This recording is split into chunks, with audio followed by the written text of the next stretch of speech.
मैं और मेरे साथी लोकसभा के माननीय सांसद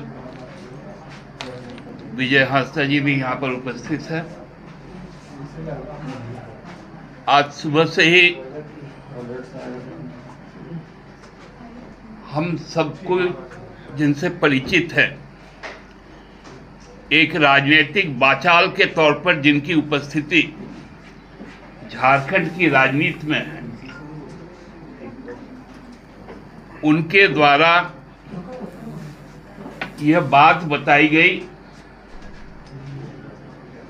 कि राज्यपाल झारखंड के पास चुनाव आयोग का एक सीलबंद लिफाफा आया है। उस लिफाफा में कंटेंट है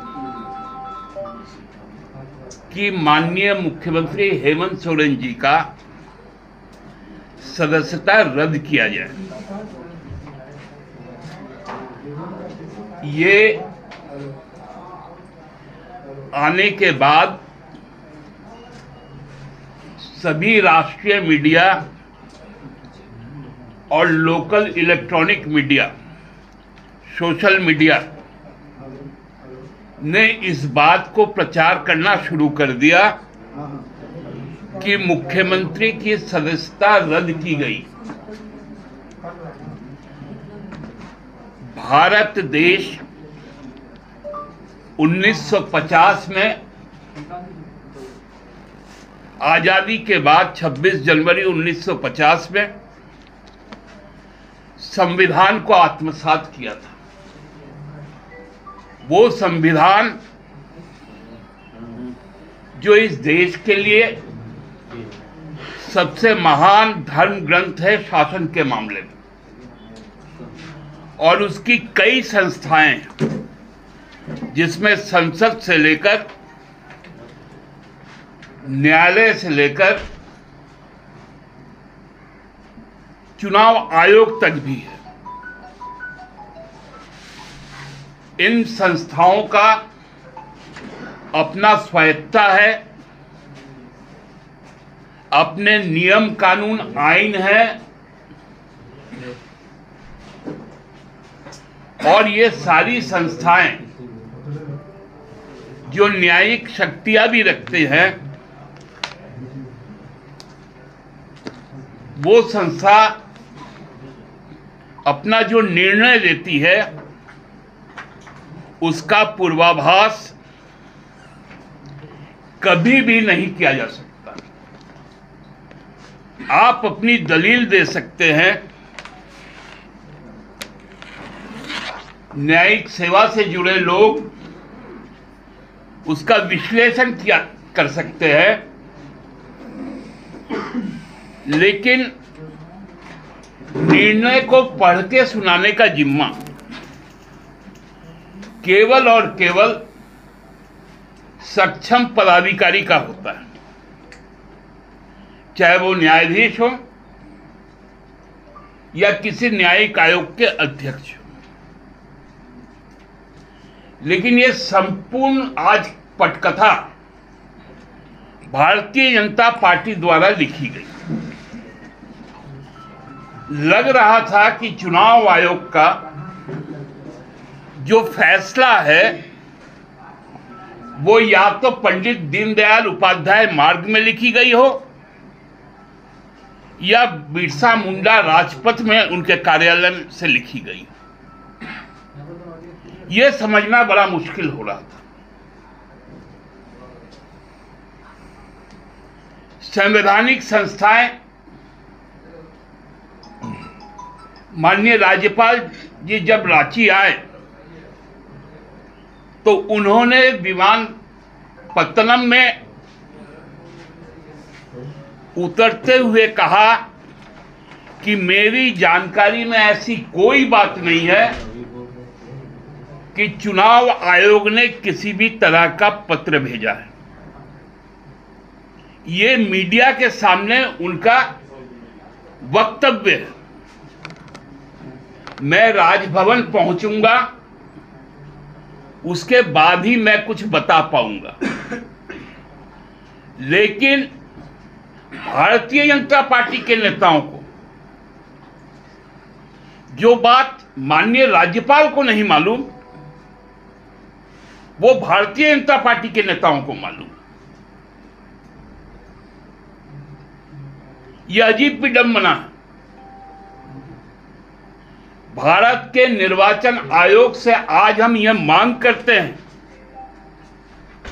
कि उनके अभिमान, उनके स्वायत्तता के साथ आज भारतीय जनता पार्टी ने खिलवाड़ करने का काम किया। उनको स्वतः संज्ञान लेते हुए ऐसे व्यक्ति जो संसद का भी सदस्य है कि केवल सदस्यता रद्द नहीं होनी चाहिए, उन पर आपराधिक मुकदमा दर्ज होना चाहिए, क्योंकि आपने ऑफिशियल डॉक्यूमेंट, इफ एनी, यदि कोई सरकारी दस्तावेज है, उसको यदि आप सार्वजनिक कर रहे हैं जिसमें आप सक्षम नहीं हैं, तो आप पे इस संविधान के अवमानना के लिए आप पर आपराधिक मुकदमा दर्ज होना चाहिए। हम लोग ये कतई बर्दाश्त नहीं करेंगे और राजनीतिक तौर पर हम भारतीय जनता पार्टी के साथ हर प्रकार से, हर वक्त, हर जगह उनसे प्रतिद्वंदिता के लिए तैयार है। 2019 में हम लोगों ने उनको हराया, 4 उपचुनाव में मुंह की खाई। जितना षड्यंत्र करना हो षड्यंत्र करे, क्योंकि जिन पुलिस कर्मियों को 20 साल से रघुवर जी और उसके पूर्ववर्ती भारतीय जनता पार्टी की सरकारें रुलाने का काम कर रही थी, आज उनके मुंह में जो खुशी आई है वो हेमंत सोरेन जी के द्वारा आया। पारा शिक्षकों के मुंह में हंसी आई, बच्चे विदेश जाकर पढ़ रहे हैं, किसान खुशहाल है, बेहतर स्वास्थ्य है, ये महिलाओं का सम्मान है, युवाओं को रोजगार है। ये भारतीय जनता पार्टी को रास नहीं आ रहा। तो इसलिए आपके आज जो भी सवाल होंगे सबका हम लोग जवाब देंगे। अब विजय जी भी अपनी बात को कहेंगे। विजय बाबू। अभी कुछ समय पहले माननीय हेमंत सोरेन जी बहुत ही कम शब्दों में, मुझे लगता है, हमारे सरकार की सोच को और हमारे पार्टी के नीति को बहुत स्पष्ट रूप से रखा और निर्णय चाहे जो भी आए उसके लिए हम लोग तैयार हैं। लेकिन माननीय जिस तरह से हमारे सुप्रियोदा ने कहा कि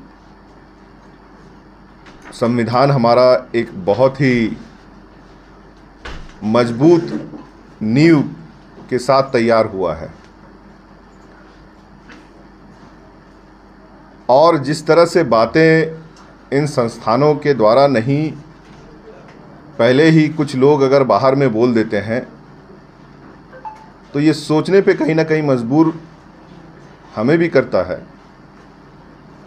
कि आज पूरे देश में जितनी ये संस्थानें हैं, कहीं ना कहीं वो क्या कमज़ोर हो रही हैं। इस देश के कानून पे हमें पूरा भरोसा है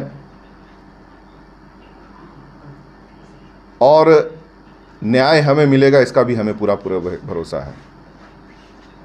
और जो बातें आ रही है कि सरकार गिर सकती है, उस पर बहुत ही स्पष्ट हम कहना चाहेंगे कि हमारे तमाम नेता बहुत ही मजबूती के साथ, जिस तरह से माननीय हेमंत सोरेन जी इस राज्य के लिए लगातार जो जनादेश हमें मिला है उसके लिए काम कर रहे हैं।